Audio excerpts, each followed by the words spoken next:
Welcome to Squaring the Strange, the podcast that examines all manner of the mysterious and the mundane through a critical lens.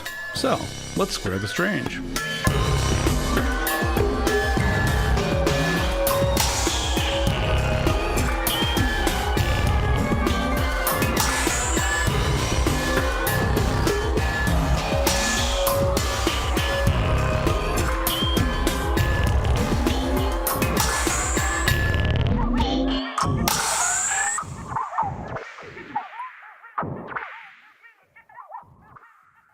All right, welcome back to Squaring the Strange. If you're watching this and you're wondering, why can I suddenly see the participants, myself included, I apologize. Or if you're going, ah!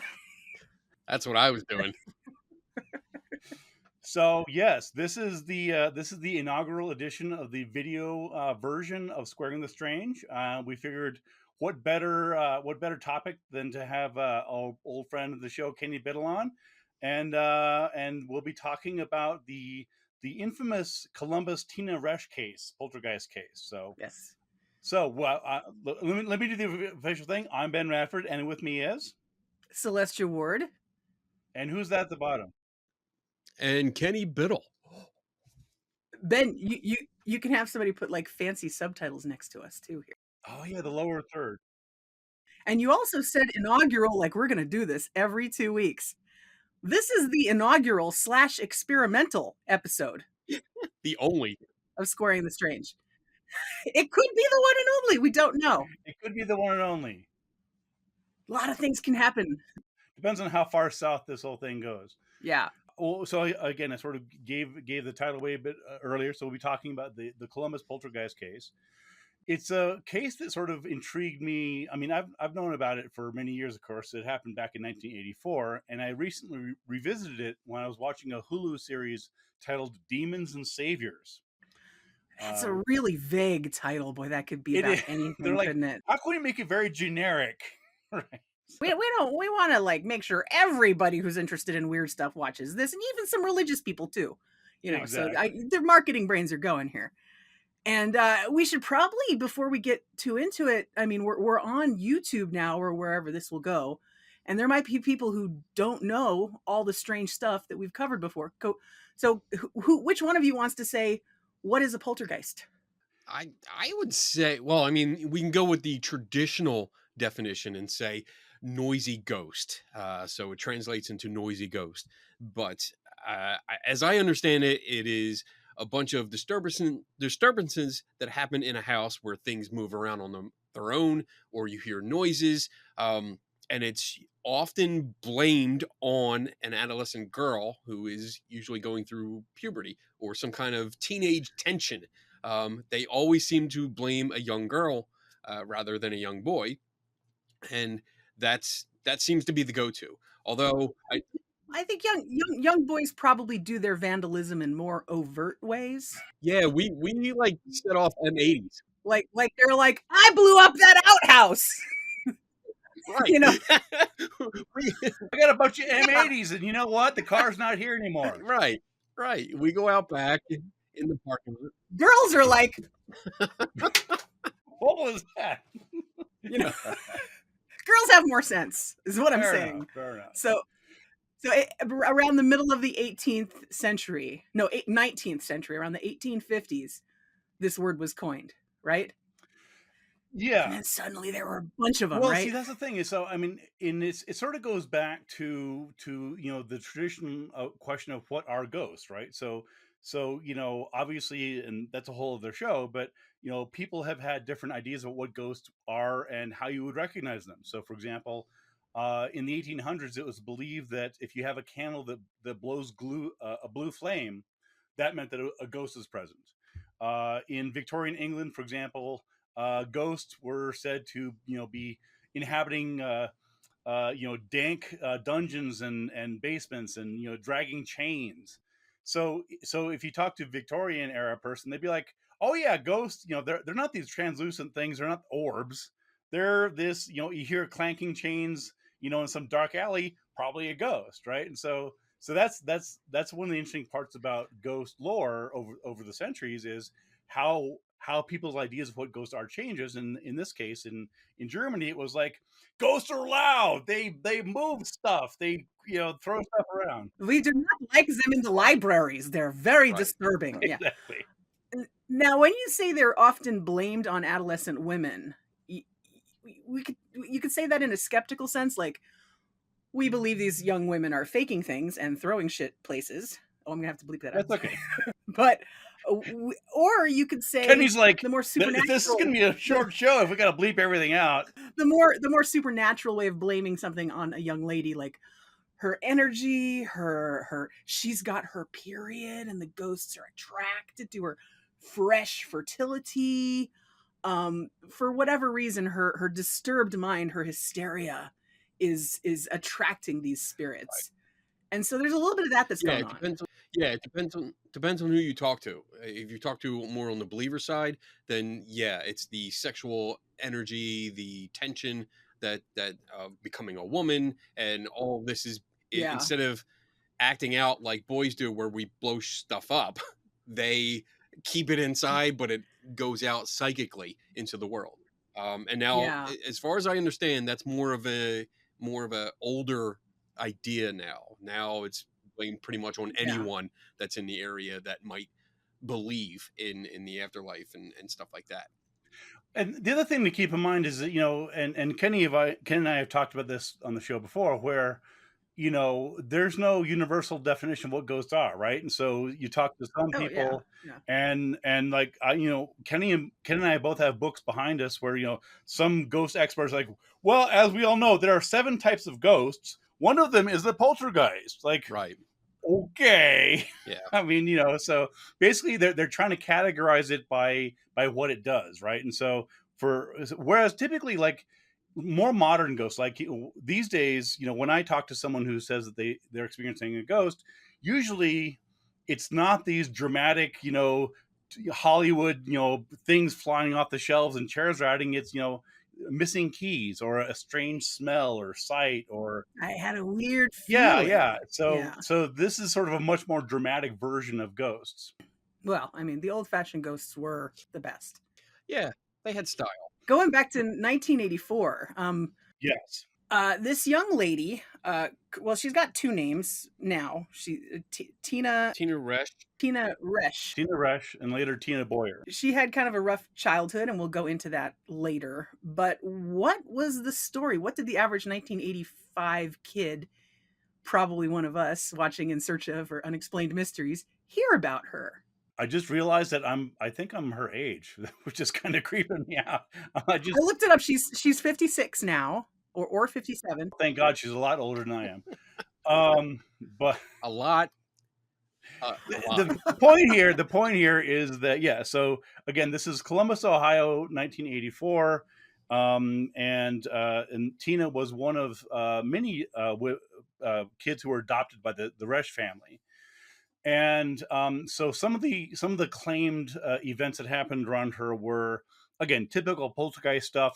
Cabinets open and closing, doors slamming, objects flying, unexplained sounds, lots of stuff with electronics. Like you go back to the TV show, the film Poltergeist, right, where they're here. You have this sort of the idea that TVs are conduits to another world. So, for example, one of the claims was that the TVs would blink on and off just randomly, and even when they unplug the TV, that would still happen. So this sort of stuff. So this started happening, and then basically it sort of got, as you might expect, a lot of news, and then eventually a local reporter came to investigate, and that drew others as well. Right. Yeah, there was a lot of I guess disturbances that related to damaging property. So glasses, teacups, coffee cups, lamps that would fall over continuously, but a lot of things would break. Picture frames would break. The overall theme was that nobody saw the beginning part of these events. Some tried to claim that they did, like the reporter Mike Harden. He claimed that he was now let me get this right, because you have to Be get the very wording careful here. We don't want to get sued. right. No, you really have to pay attention to the wording that he Right. uses and many other people use in their descriptions, because they weren't actually looking directly at Tina, but she may have been in view, and I'm using air quotes here for people that are just listening to us. Air quotes where she was in view or in eye eye shot. I think that's actually how one of them described it. That Right. She wasn't down the road. She right. wasn't in Philadelphia. She was Did any of them actually say she was in my blind spot? No. Well, And they would say but something for like peripheral vision, sort of. yeah, they would say, "Oh, I turned my head away deliberately." Like, I'm sure we're going to get into the photographer, but he actually states that he turned his face away deliberately, so he was not looking at her. And we'll get into the detail of that. But because she was in the room and maybe 6, 7 feet away, that translated to them and many others on scene as I had an eye on her. right. And I think he actually Yeah. said it, like he turned his face away, but he kept an eye on her. Like, that's not how it works. I may have been born at night, but it wasn't last night, honey. And there were some photos that went around around that time. Well, let's back up. After, yeah. Oh well, Oh you're yeah, already on it. well, let's back up here for a second. This case, this 14-year-old girl is having all this activity going around her, and I think there were several other kids who were I guess adopted, also in the same So it was a So big you got a house full of kids. house I full of mean, kids, when you say they adopted or fostered a large number of kids, yeah. numbers I heard were in the So 200s. yeah, I mean, not all at once, no. but they had a revolving door and they had a lot of kids at each The time. reporter that they had called originally to report the strange goings on, he had done several months, or I think the year before, he did a story on the mother, Joanne, Right. or Joanne or Joan. I forget Yeah. how she pronounced it. Mrs. Resch, But yes. how she had fostered over 250 kids. Tina was one that they actually adopted for their own family, and I think she was the second child that they adopted for their family of, I think, 4 or 5 already. Right. So she was actually part of. That's how she got her Tina Resch. But yeah, so she was part of the family. Yeah, Okay. So this all this is going on again. Anytime you have foster kids, again, just think chaos, right? And I don't want to categorize all foster kids as being troubled, but by their nature, they tend to be. I mean, that's why they're Oh, involved. I will unequivocally go out on a limb here and categorize almost all children as chaos. I've only got one, and he's not clinically disturbed, and he's very chaotic. So So right, yeah. so in this context, the local reporter comes up, and then as happened in many cases, the psychics show up, right? And so again, we saw this over and over and over again in the Ed and Lorraine Warren cases, the Conjuring cases, Amityville, and so on, so on, so on. And now I actually don't know why Ed and Lorraine. Maybe they were out of the country. I don't know. This is red meat to them. I can't. It was too far. So Yeah, maybe it's a little too far. But I mean, if there was ever another case that they would have been salivating to get themselves in the middle of, this was it. Instead, we had William Roll. well, he was their understudy. Oh, Right along those lines, wow. right? So Roll was the director of the Psychical Research Center at Chapel Hill, and he's sort of at the time he's now dead, but at the time he was probably on the same level as the Warrens in terms of going there, getting his face on camera. He's being the go-to expert on psychics. Now, When now, was there any connection between this psychical research establishment and the one in the UK from like 100 years ago? you're Or talking they about the just liked the SBR, name? no, but they have. I think they're similar. I mean, they all have. 'Cause I remember some book throwing happening over there too. So Right. So that was the case. okay. And then fortunately, so we had, as these cases do, we had the psychics, injecting themselves into it for publicity and things like that. And of course, the amazing Randy from then Psychop showed up. And he heard about the case, and I think he and Paul Kurtz said, "Hey, let's. This is in the media now. I this is the sort of stuff that if Kenny and I were with CSI back then, this would be the coolest thing for us to like team up and go do." So Right. we missed this one by a couple decades, but anyway, so Randy shows up, and he's like, "All right, let's. There's this poltergeist case. There's all this amazing stuff's going on," and they wouldn't let him in the door. Yeah. Yeah. I Uh, mean, I'm shocked. so so here's the thing. So if you watch the documentary I mentioned, Demons and Saviors, it suggests that it kind of slams Randy, I think, unfairly, sort of suggesting that, well, Randy was being disruptive and abrasive, and I mean, he could be brash, but I don't think that was what was going on. Randy said, so here's the thing. So Randy wrote this up in Skeptical Inquirer magazine back in '84, and he says, and I believe him far more than I believe anybody else in this case. He says that basically William Roll told the Rushes to keep him out. Like, don't let that magician in here. He's just going to turn it into a circus. It was already a circus, right? They already, Right. as soon as William Roll rolled up doing his thing, it was a psychic thing anyway. So so unfortunately, Randy wasn't able to investigate firsthand, but he did a damn good investigation with what he had to go with, and that's where I'll let Kenny pick up the story. Right. Yeah. Randy was sent in, and with two other gentlemen. That was a physicist. I forget the other gentleman, but they showed up, and yeah, from what I gather from both William Roll's book and the newspaper accounts, because we do have most of the accounts here, most of the newspaper accounts we do have, because they had ordered them from the newspaper at the time, the Columbus Dispatch. paper. So we do know that they tried to get in, they tried to offer their services, and they were refused. And then the mother actually said that the two scientists could come in, but Randy was not allowed. And again, I think it's the same reason, because he, I love Randy. I agree that he is definitely, he's in there. He is blunt. He's to the point. But I do believe he showed up with the cape on, which was very theatrical, and I would not have gone that route, because that. I think that was not that yeah, that may have done him a disservice, right? Yeah, I If think you're so. trying to, I think so. I mean, look, Kenny and I have done some undercover-ish investigations, and even Celestia, you and I did one.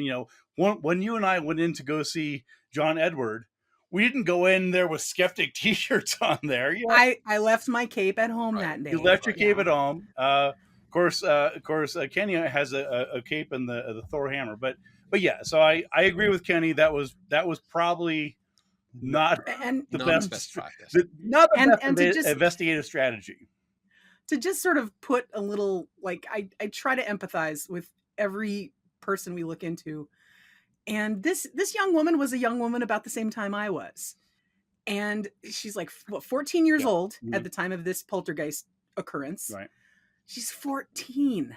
And I did not read Randy saying this, but one of the skeptics who went there, was it Kurtz, did categorize her in print as a very disturbed young lady, correct? I believe that was PK. Yes, Paul Kurtz. Yes. Paul. And I would not want myself or my kid described that way in print. I mean, we're living in a different time now, and I would like to think that any skeptic investigating something like this would be like, well, we don't know what's going on, but children are prone to do things, and I am not this person's psychologist. I don't know if there's underlying issues, et cetera, et cetera. But at the time, this mother and perhaps this daughter too were going through questioning, okay, do we let the skeptic in who's going to call us a fool and say the daughter's crazy? Or do we go with this guy here who thinks my daughter's haunted or telekinetic or Right. something else? It's a rock and a hard place. I think they were stuck. I think the parents, especially the mother.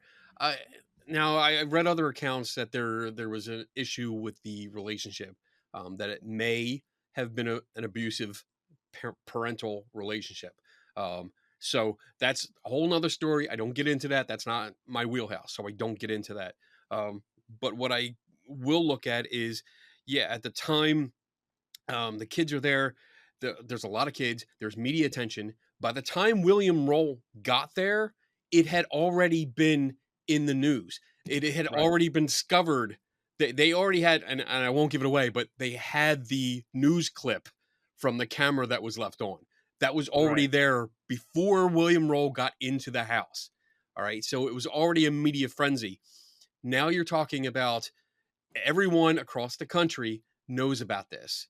And now the mother, probably both of them, the mother feels on the spot. She's in the spotlight. She's trying to save face. The teenager at the time, it sounds like she was loving the attention. And I'm not trying to be mean when I say that. All of a sudden, her world, which again, 14-year-old girl going through the troubles that she had. She's in a foster home. She was just adopted. She wanted to find her own parents. And I think there Mhm. was an issue there where her foster parents wouldn't let her look for her real parents. So this is a way to act out Mhm. and also get away with it Oh, yeah. Yeah, you're because you can do whatever you want and it's the ghost's fault, not yours. And I think because that was already in place, the reporter had called William Roll to come out because he was the one that was he had written a paper and he coined the term I think several years before about these what is it, the recurrent spontaneous psychokinesis, so objects Right. moving on their own. He coined that term. So I'm going to sound biased, but of course that's what he was going to find because that was he what was he known for. So he gets Well, on scene, he starts looking at it, he starts confirming everything that's right. And now all of a sudden you have scientist and a magician, professional, in your face, knows what the hell he's doing, magician. been on TV investigator. Yes. And Right. that will destroy William Roll's career. It will make the mother look foolish. It'll make the daughter look foolish. I would do the same thing. I would try to save this what happened and say, no, you can't come in because you're going to expose us. Yes. If I was in the mother's position, yes, you're trying to save your family's reputation. Well, honestly, and again, I'm only going from reports. I'm going from newspaper articles, from William Roll's book that he published, and all the materials from that. I just personally, on the personal level, I do not like the mother. I didn't like her attitude. I didn't like the way she saw everything. I just didn't agree with her personality. So that's just personal. And again, I never met her, never spoke to her, so she might have been nice in person, but I don't know. Yeah, I would agree. I mean, in all the stuff I read, Randy's stuff, and I read some of Roll's stuff. I mean, he later, for as much as skeptics are accused, and particularly Randy was accused of sort of being a showman, and yeah, Randy was a showman. He was a magician. That's what he That's did. what they do. That's literally what they do, right? So it was the key to his effectiveness as a public communicator, but it had drawbacks, yeah. yeah, I mean, it's a double-edged sword, but in the case of William Roll, I mean, in to the film's credit, the Hulu documentary, it doesn't put him in a good light either. I mean, it's very clear that he exploited the family. Oh yeah. I mean, you can say what you will about Randy. Roll was, it was his bread and butter. I mean, he did books about it. We revisited it. He would give talks on it. And frankly, this reminds me a lot of the Entity case Yeah. that Kenny and I investigated. Yeah. There's lots of parallels here. Yes, I should point out Roll's book, William Roll. In 1993, he published Unleashed of Poltergeists and Murder, the curious story of Tina Resch. Yep. So, I mean, that's a much more specific headline and definitely sensational. And there were tons of other stories. I mean, we mentioned the Demons and Saviors on Hulu. There was there's this recent story in Vice. There's the Columbus Dispatch seemed to start it all locally, and the Unsolved Mysteries case in 1993 kind of made it a really big supernatural deal. It's funny reading that book that you mentioned. I read through it, and it's always amazing to me watching the attitudes from different sides. Like skeptics, yeah, we usually get a bad rap. because we're the ones that are the party poopers. We come in and poo-poo your beliefs and stuff like that. And Randy, yes, he was very entertainment based. You know, he was out there. He was loud, in your face, on TV, trying to get the attention, and made his points very bluntly. And that was seen as bad by the believers. But yet, when we look at and review William Roll's book, that's all he does is just say, yes, she has psychic powers. Like, without any evidence to back it Right. up. Just like, oh, she couldn't have done that. I don't think she could have done that. I didn't see it, but I don't think she could have. And we're going to do tests. And just, you know, if random things happen, she must be psychic. Yeah, and which is more harmful when you're dealing with a 14-year-old kid? We haven't really, I mean, this is a well-known case in terms of there's a lot of evidence. A lot of people have covered the fact that she was faking it. There's photographic proof that she was faking it. Kenny put out a brilliant video showing how she was faking it.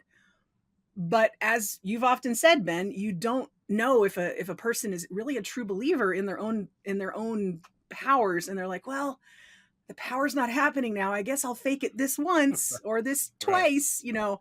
And a 14-year-old girl, you also got to consider the cultural context here. This was 1984. The Satanic Panic was, we were in the midst of that.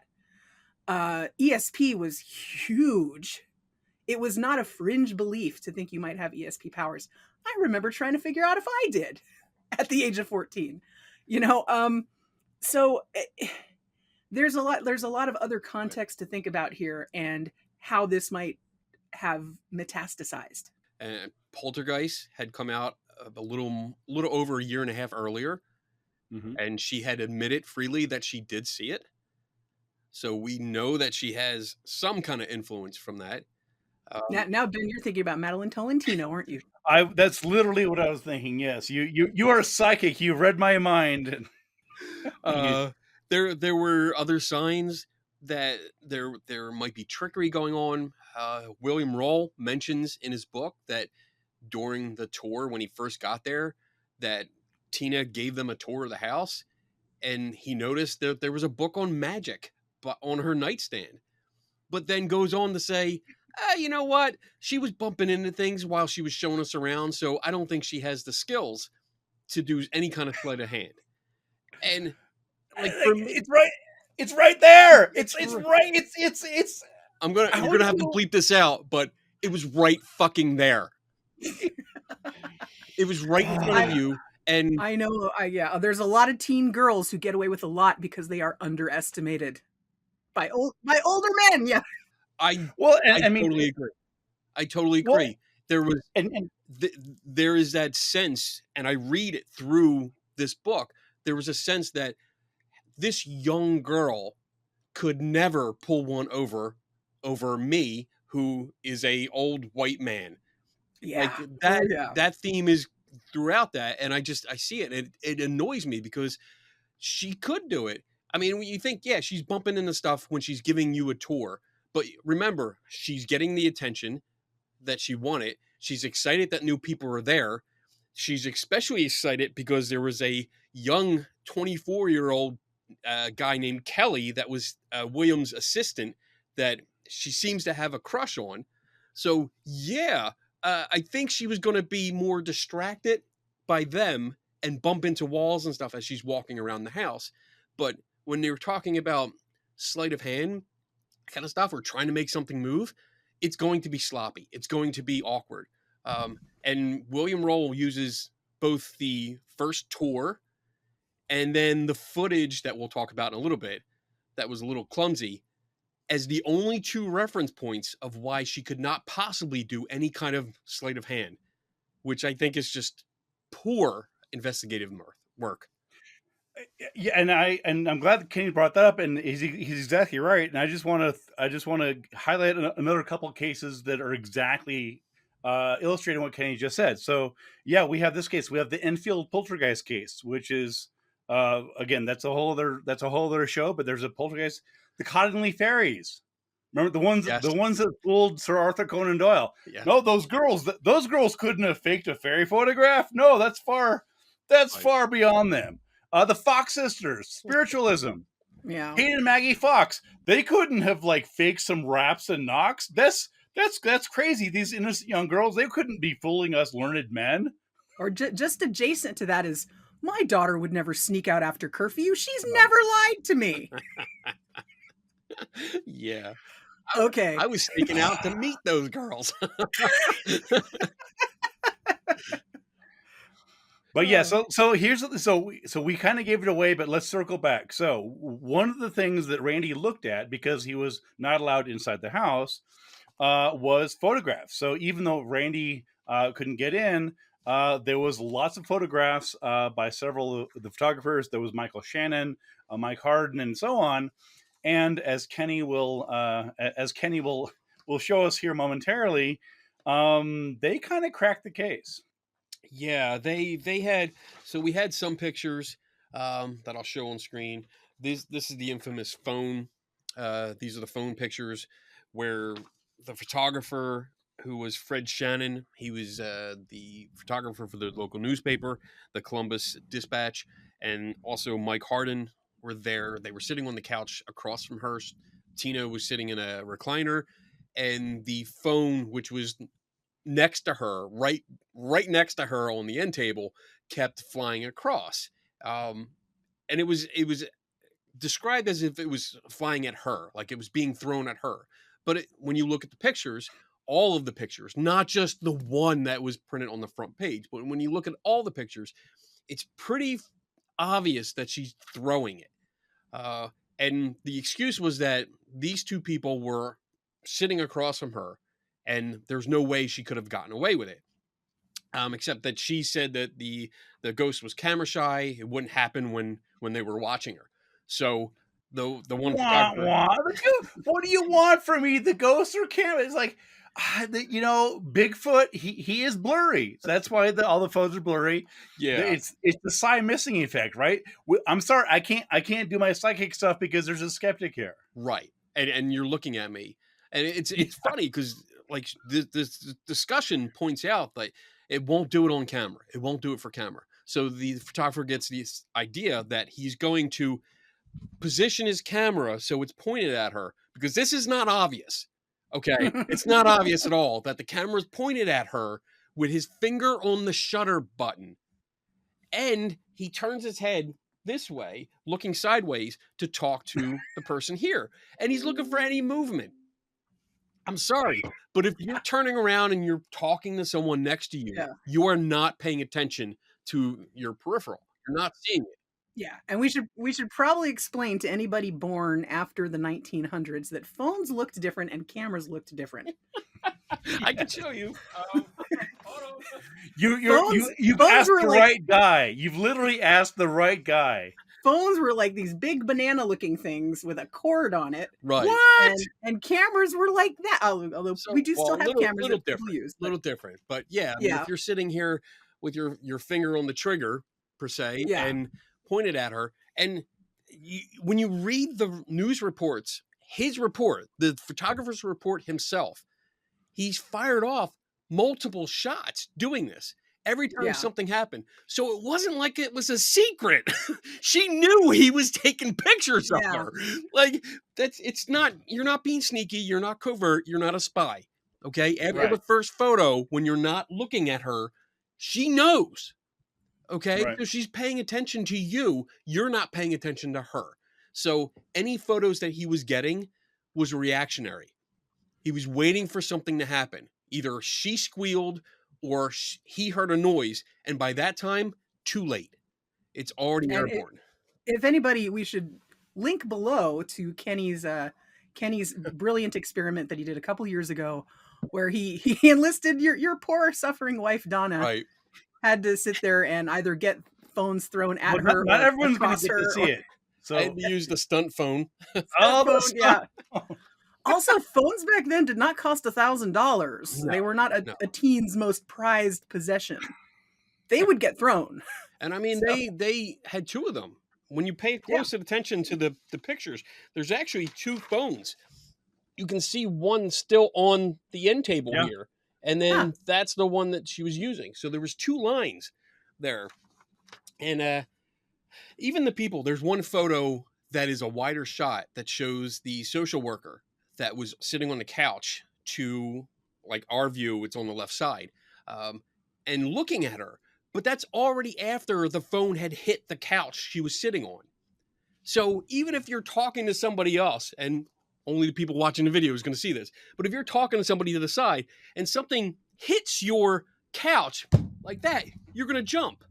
Yeah. Yeah. And that's going to be the same time that the photographer snaps the picture. So I'm not saying the photographer was incapable or just not good at his job. He's just not a good investigator when it comes to that. Right. He didn't know the easiest person to fool is himself. Right. And Yeah. I mean, he just set himself up for failure.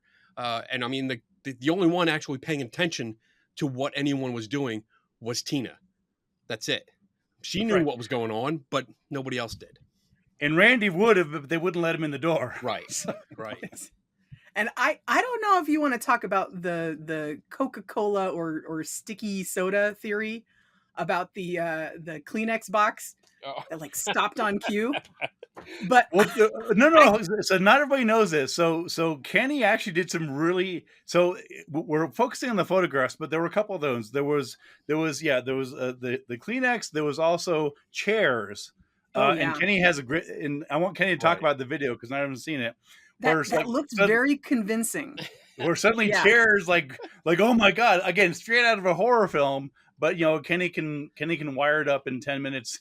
Right. And that wasn't even wired. There was no wires, nothing. It was simply sitting there at a kitchen table. And I had a dining room table and all the chairs are out there. And these are heavier ones too. I mean, this is like not 1970s. This is like 1950s. But I was able to kick out 3 chairs from where I was sitting. Across the table. I kicked out the 2 opposite from me and then one on the end, all in different directions. And it was just simple sitting there like this. And then you didn't look like you were moving at all. Right. And the way you explained it made sense. And it was actually funny because we had done it once or twice. And my wife's like, no, I saw you moving. I saw you moving. Nope. So like if I was moving, she would have pointed it out. Gladly had pointed it out to me. Right. But it didn't take long. Really, it took the 3rd try. I had it where she couldn't tell. And she was sitting next to me. And the only reason she was really paying attention is because she knew what I was doing.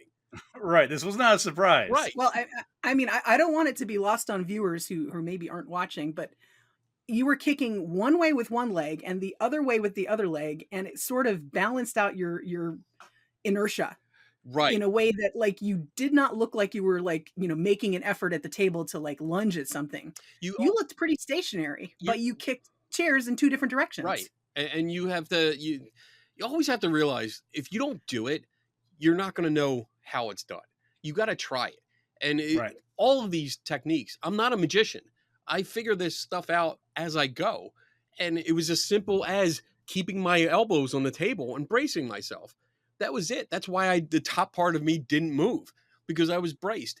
And again, if you're sitting next to me, not paying attention, maybe you're looking at a report or you're writing down notes or you're looking at videotape that you just recorded, not paying attention. And I can kick out things and jump up because I can make that part of my act. Like, oh my, what happened? What was that? Now, everybody at home knows how to freak out their friends at the next Halloween party. As long as you have a big, like, honking, like, 1950s dining table, it helps. It's much easier with modern stuff. It strikes me that, again, I'm seeing more parallels, again, to the Fox sisters in Hydesville, New York, who basically started spiritualism, right? You had these 2 sisters, and, we talked about on the show before, we had the whole, the spirit of a murdered peddler, it was communicating these sorts of things. And they would do these knocks and raps. They would, crack their knuckles and do things with their feet. This isn't David Copperfield, man. This is, it's little things that you practice and you end up doing it. And if they don't suspect you, right, if they believe that ghosts are around there, and of course, a lot of these seances were conducted in the dark. Everybody look that way, please. The ghosts are shy, right? There's always like, it just reminds me of how, when the Fox sisters finally admitted how they done it, some people, they didn't believe them. They're like, no, That's too simple. Right. You're lying about faking. It's like, no, it's with a little practice, it is that simple, and it can be that simple. Most of the recreations that I do of these kind of poltergeist activity via TikTok or YouTube or whatever, it is the most simplest actions, the simplest methods that actually make the biggest impact. The practical effect, when I tell people, they're like, no way. No, you didn't do that with just like a piece of string and a pencil. There's no way you could have done that. And then I show them. Melanie Teresa King, good friend of ours. Every Mhm. time she visits, we go through that. And she's always amazed, like, holy crap, you can do that? Like, yeah, who knew? I didn't. I just tried it one day. The Yeah, I mean, again, it also reminds me sort of like of some of the sideshow things, like Mhm.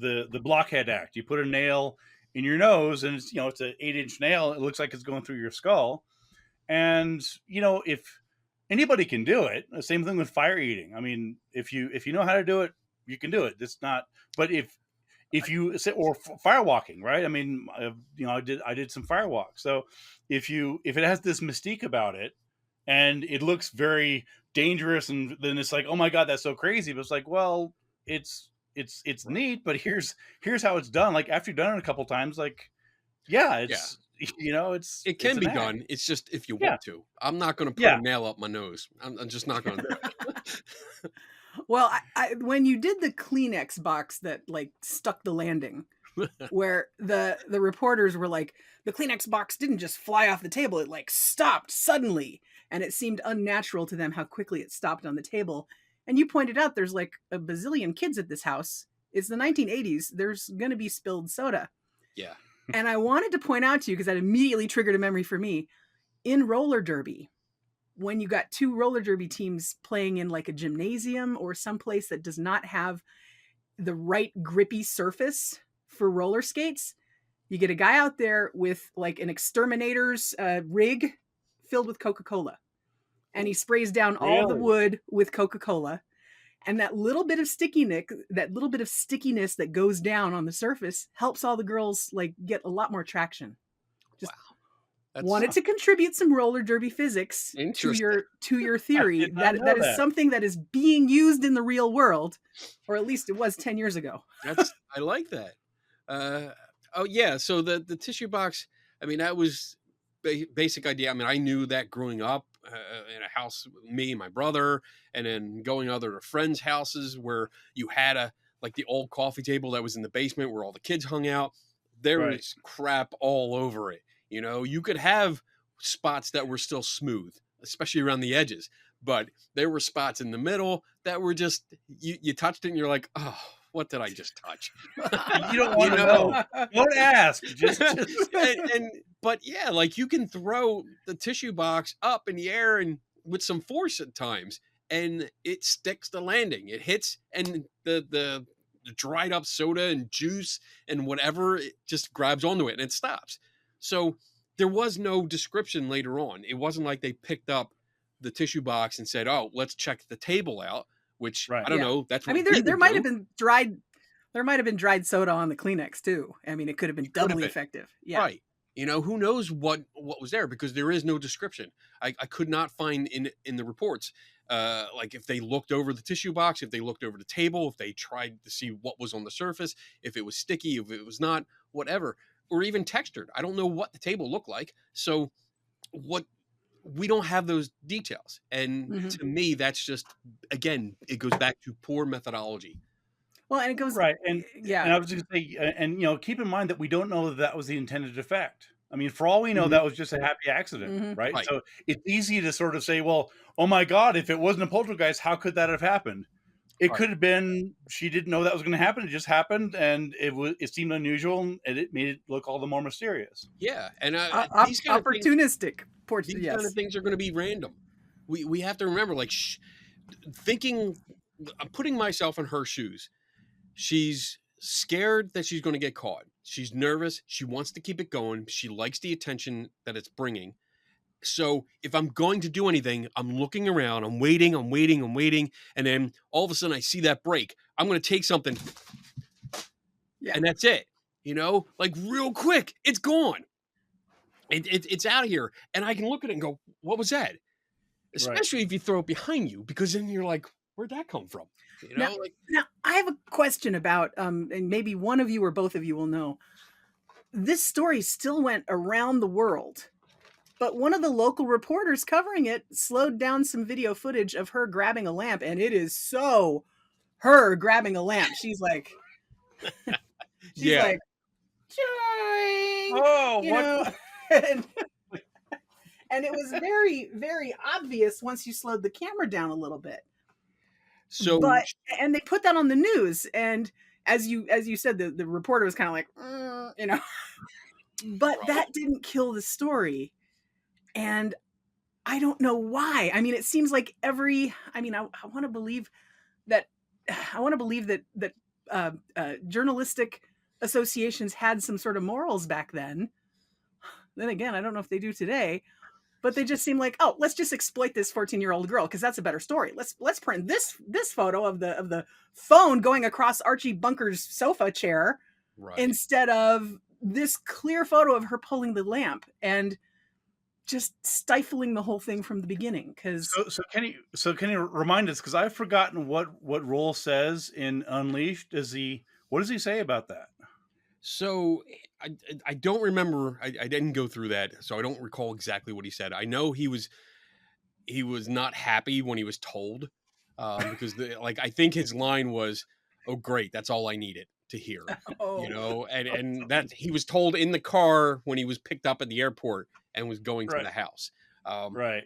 but But I mean, basically, he dismissed it. I mean, it was like, well, she may have faked that one, but the rest of them are right? real. I that think there, that that that sort of dismissive, sort of like, oh yeah, it's just what I need today response would almost indicate that he's dealt with things like that before. it's. I think he got there and he was already invested. Yeah, Like he yeah. didn't pay Yeah. for anything. He didn't. The newspaper flew him out on their own jet. They brought him out there. They picked him up. They were bringing him here, but I think he was already committed to it. Hmm. So, yeah, we can look at this. And he goes in. He meets the family. He talks to them. Again, he assesses the situation as there's no way this little girl could fool me, and yet things are still happening in the house. So I think he completely dismissed it as, yeah, she did that for attention because nothing was happening and she felt the need to make something happen. So it gave the reporters something to report, because they had already been there for like 9 hours, I think, in the house, Ugh. which I can't imagine being in 9 hours in a house with a whole bunch of people, tons of equipment, like, and we're talking 80s style equipment, just all stacked up. So And I, they're all waiting for something to right, happen. You and got to give nothing's them happening. something. But I mean, it's clear. It's not just a photo; it's video. One of the cameramen left his video camera recording, and he put it on the floor, and you see her watching. She's on the edge of the couch. She's watching, and she tries to get it and misses. She misses it at first, and then she waits again, and then goes and gets it, and it's really quick. And I mean, it's something that I would do when I'm trying to get away with something. Yeah. It's a very quick pull, but it was enough for it to fall over and her to jump up and scream as if it came after her.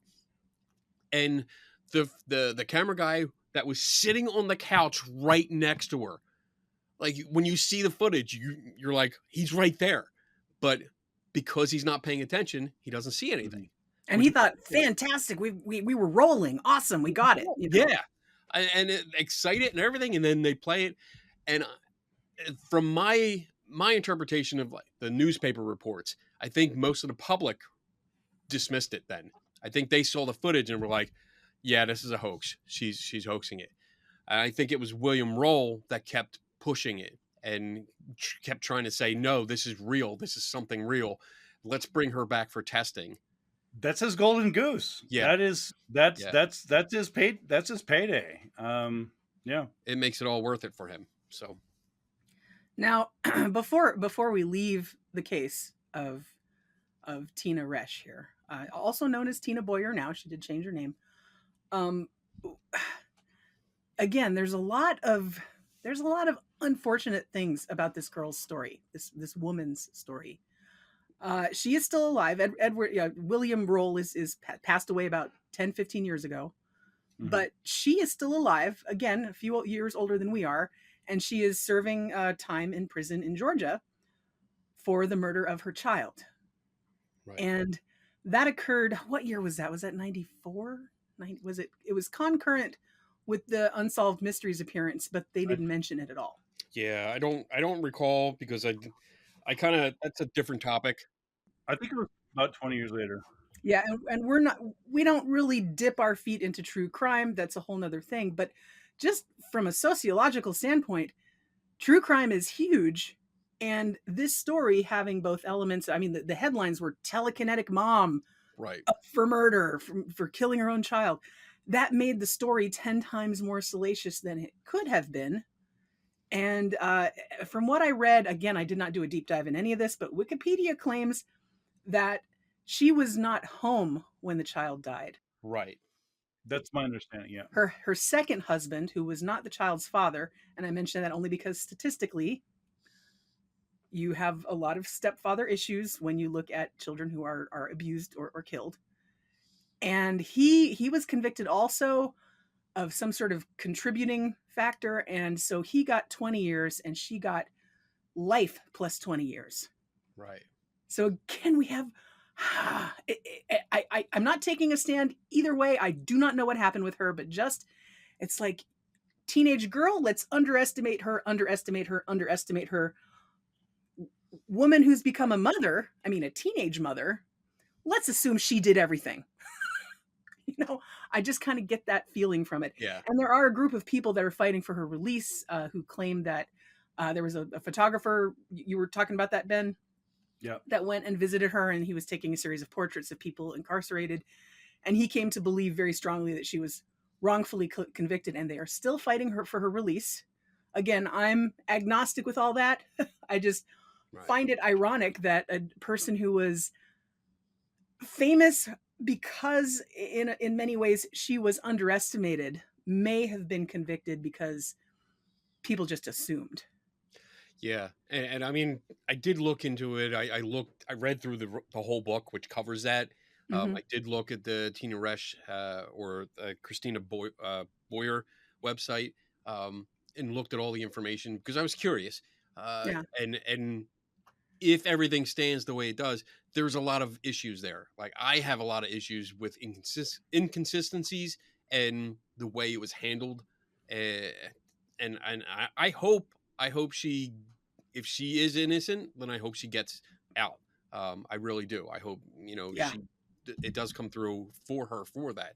And I also want to make it clear, like I don't really blame her so much for the Columbus poltergeist Yeah. incident. It's Like she was a victim of her own kind of prank.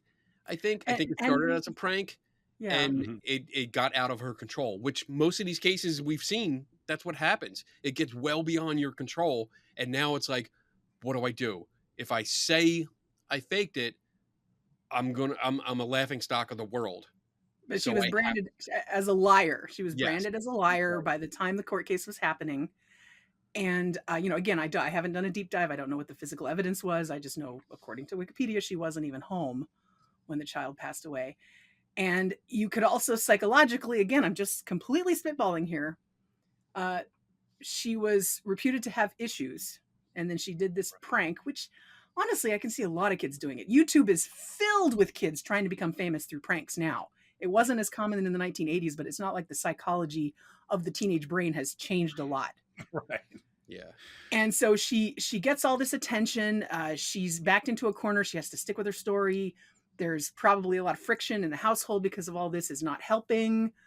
And that can, again, if there were abusive circumstances, women like that can sometimes become monsters. And women like that can also become prone to hooking up with monsters. yes. So she might have been more easily abused by a husband and then a second husband. And from what I read, yes, both her husbands were abusive. But I, I I don't know. I think there was a lot of reinforcement, uh, not the good kind, Yeah. coming from people like William Roll that Right. just automatically assumed that this was probably a power. a superpower or something like that, Mhm.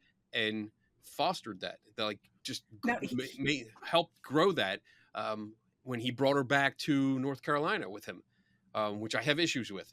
You know, oh like yeah, Yeah, that's real ick. Yeah. yeah, we haven't really talked about that. I mean, and that's one of the things that sort of I wrote up a piece on the Hulu series I think last year, and one of the things that I noted was it was interesting how, I mean, look, let's just take her at her word that she Mhm. did not fake it, or at least did she didn't fake the other one. She may have faked the obvious ones, but I faked let's the just ones on camera, but right. yeah. Yeah, the ones you caught me faking, I faked. The other ones, totally legit, right? right. So let's just take her at her word that that's true. And we should point out that initially the Russians didn't know what to make of it, right? They didn't was she haunted? Was she possessed? Were there poltergeists that were in the house? Were there I mean evil spirits. I mean, again, it kind of reminded me of the Jeff the Mongoose case that we Yeah. we talked about years ago. Where what the hell is it? Right? Is this a prank? Is it a hoax? Is it a spirit? Whatever it is. And so again, let's just take her at her word that while in that house, um, there were evil spirits or some sort of poltergeist things going on. It almost reminds me like Firestarter. I don't remember when Firestarter came out. Great movie. I Great, liked it. great movie. Again, I mean, teenage girl. I mean, Stephen King, Drew Barrymore. I mean, I don't know the year, but it's probably right around there, right? 84. Oh my, this Yeah, 84. I just looked it Poltergeist up too. Yeah, 84. in 1984.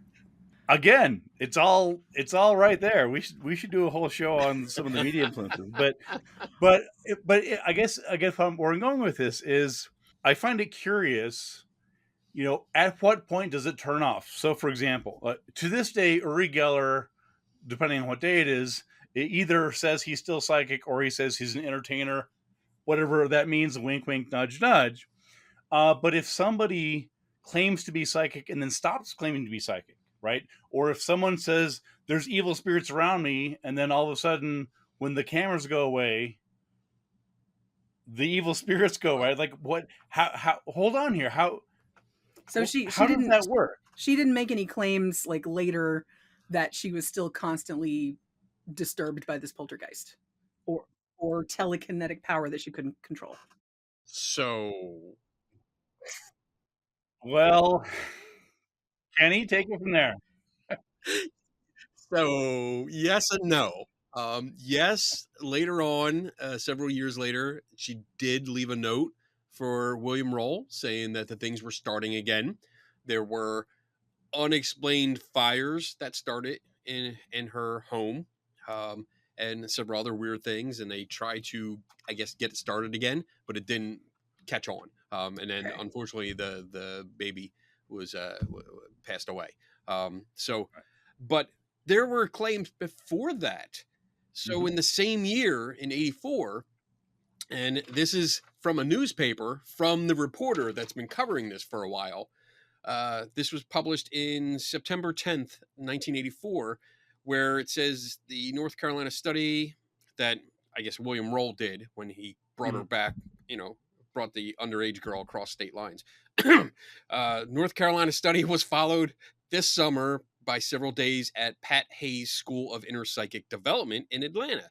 The Hayes School, Tina claims, focused on her psychic powers.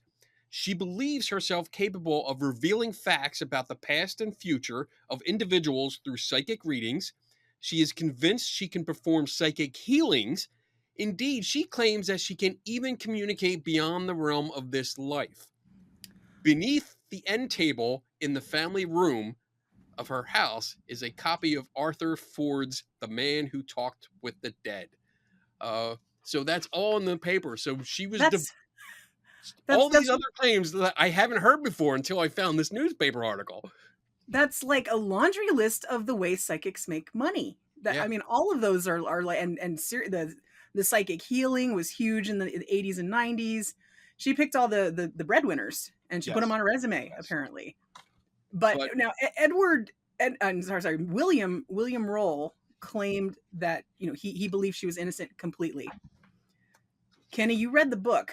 Does he ever suggest that the child died through means that were not of the physical realm? Because this poltergeist, No, okay, so no, he he doesn't doesn't go go that far. into. No, He he doesn't does go not that go in, far. which is good because Okay. that would have been a different attitude It was towards the this book. 80s and 90s, man. A Yeah, lot of stuff was no, claimed. he So does keep it. Although, I mean, overall, I will say that maybe in the lab he was good at what he did. I don't think he was a good field researcher or investigator. He just misses a lot. He makes a lot of assumptions, but he does not go into the supernatural when it comes with the child passing away. He doesn't go into any of that, which is good. I give him props for that. Which people could. That's a pretty low bar. I mean, Yeah, yeah, he didn't do that particular slime angle. Yeah. yeah, yeah, and which is good because that would have been, like I said, that would have been a whole another can of worms, and I would have been very upset, and my video would have taken a different direction with that because that's a trigger for me. Well, you know, what strikes me is, and Kenny mentioned this a second ago, is that under different circumstances, if her 3-year-old daughter Amber hadn't died, she might have sort of pulled a Geller and gone back into, maybe she could have, Right. found a Larry King, or a I mean, she Geraldo was Rivera or someone. actually bending spoons at one point too, right? Yeah, yeah, Yeah. actually, literally, yeah, literally bending spoons. Yeah, Right. there's a photo of her. Yeah, so again, it's curious to think that she might have sort of tried to be sort of a Sylvia Brown light, um, as, performer, right? You this is what you were known for 20 years ago as a teenager, and you kind of got caught, kind of didn't. But you're like, hey, that was in the past. It's all, and the same thing with, and faith healers do this all the time, right? Peter Popoff, Exactly. these people, Yeah. they get caught red-handed The, lying and cheating and stealing, the, and then they're like, oh yeah, sorry about that. But now this time the faith healing's real, the Right. and positive people buy it. PR, people just don't go down past the first or second Google search. So the positive PR floats to the top for these people, Yeah. and it's frustrating. But what we should probably wrap up soon. And what do each of you have in terms of closing thoughts about the Columbus poltergeist case? I will just add in that I think it was a case of a child started a prank, acting out because it was not a ideal household or family life, and there were issues. I don't know what they were because there's no documentation that I came across. I mean, I'm sure there is, especially with like social services and stuff, but I'm not privy to that information. But Right. I would say that she was acting out, and because it latched on to this idea that it might be a poltergeist or that it was mysterious, and it was probably somebody in the family that first started saying this, probably the mother that said, "I don't know what's going on. It couldn't be my daughter." Uh, so she went with it. It was an easy way out. You could destroy things, you could act out your anger and not be blamed, which is great for a child that's angry. And Eh, I think it got out of control. It got into the media, which is way beyond her capabilities of controlling that environment, Yeah. and the wrong people got involved. I think if William Roll would have just said, "Hey, you know what, Mr. Randy, if you want to do this, if we can work together on this to actually come up with some tests with the other two people, your colleagues coming in, let's try to figure this out." I think it would have ended within a day or so. I think eh, it would have been over. I'd go so far as to say there's a chance that that child would still be alive too. There's Yeah, because I don't think butterfly she would have been in the situation that butterfly she effect. A was. lot of things can affect Right. the outcome 10, 5, 10 years later. Uh, And I also think this is a brilliant example case to just sort of stand for all the poltergeist cases out there. This is a great, like, classic example of yeah, a young girl with media circumstances, some troubled childhood issues, and unfortunately a really bad end. and you're right about the butterfly thing. I think if because when we see in some of her testimony when she was in court, she's asked about her powers, the Mhm. psychic powers, and if it still happens, and she straight up says no. No, and she's asked repeatedly, and I mean these are documents you can see on the website that is fighting for her to get out. But she continuously says like, no, nothing moves, nothing, none of this goes on. It doesn't happen anymore. So she went from things moving around to psychic readings, telling the past and future, to healings, to communicating with the dead, to nothing, Yeah. just gone because of that one life changing event that may or may not, probably I'm leaning towards not, in her control, and that's it. That was the course of her Yeah. life now, unfortunately in prison. Yeah. I have tried to reach out to her. I did Oh. send her a letter, uh, Oh. but I never got a response. But this has actually sparked me to write another one, see if I Well, can meet her, like if she'll meet with me. So we'll see. okay. Well, Ben, do you have any closing thoughts? Uh, Not really. I mean, Kenny sort of summed it up very well. I guess the only thing I would say, like you mentioned, it is a tragic case. None of us are gloating about what happened. I mean, it's I feel sorry for everybody involved. But I think it is very exemplary in terms of, again, the dynamics. And again, this is not a true crime show. We didn't No. big into it, but I mean, from what I could tell, certainly plausible that she got railroaded. I think there's a certain stain there because it's pretty clear that she did lie, and the fact that she refused, and to this day refused. I mean, she's never come clean. Right. To this Mm. very day, she Yeah. still says that it all happened, and we know that she's lying. I mean, it's crystal clear.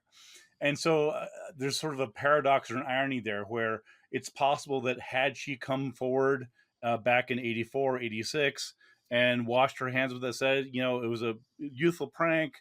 I didn't know what I was doing. Sorry, but all that. That's how a lot of skeptics are born. There you go. So Yeah. Yeah. anyway, I have nothing else, but I just want to say I've really enjoyed this. This is fun. This video thing might be the thing of the future. We should try I, this I again. I managed to go the whole hour without picking my nose. That's So good. yeah, we'll see you all next time, maybe, or you'll just hear us. We'll find out what happens. We'll figure it out. All right, until next time, everybody, take care. See ya. Thanks. Thank you, friends, for listening and for supporting our advertisement-free podcast. To help us stay that way, please visit patreon.com and check out our rewards. And remember, it costs $0 to recommend us to a friend, give us a review, or mention us on social media. If you have comments or suggested topics, join our Squaring the Strange podcast discussion group on Facebook. Squaring the Strange is a production of Two Heads Studio, LLC, copyright 2017 to 2025. Our theme music is provided by Shriekback. Additional music by Memory, Keytard and Feathered, and Pasquale Romero. The views and opinions expressed on this podcast are those of Squaring the Strange and do not necessarily reflect the views of Two Heads Studio, Center for Inquiry, or any other affiliated organizations or employers.